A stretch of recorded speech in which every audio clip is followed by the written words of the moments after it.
అన్న చెప్పండి అన్న మీ పేరు? పీరుల రెడ్డి అండి. అది స్లాబ్ బుక్స్, సీలింగ్ ఫ్యాన్లు బిగించుకునే బుక్స్ అవి తయారవుతాయండి. ఎట్లా ఉందన్న మీ వ్యాపారం జగన్మోహన్ రెడ్డి?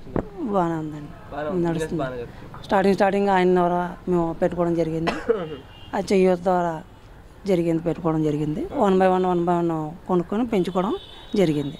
ఆయన పరిపాలన ఖచ్చితంగా ఉన్నాం. ఎందుకంటే మా కుటుంబ సభ్యులందరికీ, మా నాన్నగారికి పెన్షను, మా అమ్మాయికి అమ్మఒడి, స్కూల్ బాగుంది, అన్ని ప్రభుత్వం బాగుంది, చక్కగా నడుస్తుంది. మీ రాజమండ్రి రూరల్ ప్రస్తుతం ఉన్న ఎమ్మెల్యే గారు బుచ్చే చౌదరి గారు ఎలా ఉంది? బుచ్చే చౌదరి గారు పనితీరు గారు 2 సార్లు ఎమ్మెల్యేగా గెలిచారు కదా, ఎట్లా ఉందంటారు? బుచ్చే చౌదరి గారు ఎమ్మెల్యే 3 సార్లు అయినా సరే మాకు ఏం జరగడం జరగలేదు. వచ్చి పరామర్శించడం ఏం లేదు.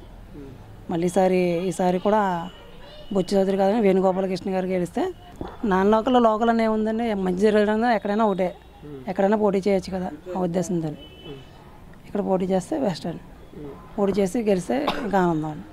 అందులోకి బుచ్చే చౌదరి గారు సీనియర్, ఇక్కడ ఏదైనా అవసరాలు ఏదైనా పనులని చెప్తే వెంటనే అలా చెప్పిన వెంటనే వచ్చేసి కార్యక్రమాలు చేస్తారని తెలిసింది, ఎంతవరకు వాస్తవం అంటారు? బుచ్చే అంతలాగా వచ్చి అంటే చేసేది మనిషి ఏం కాదండి అసలు. ఇక కనిపించే అమెరికాలో అట్లని తిరుగుతారు తప్ప వచ్చి లోకల్లో పెద్దగా ఏం కనిపించరండి. గెలిచి 2-3 సార్లు గెలిచినా 2 సార్లు గెలిచినా పెద్దగా కనిపించి లోకల్లో ఎలా ఉన్నారు ఏంటని పట్టించుకునేది పెద్దలు తప్ప చిన్న అసలు పట్టించుకోరేనా.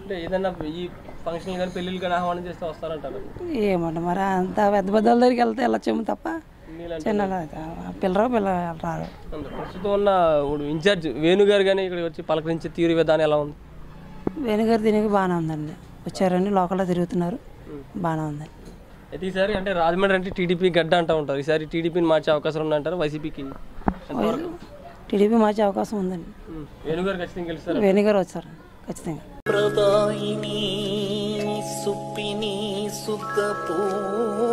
కటి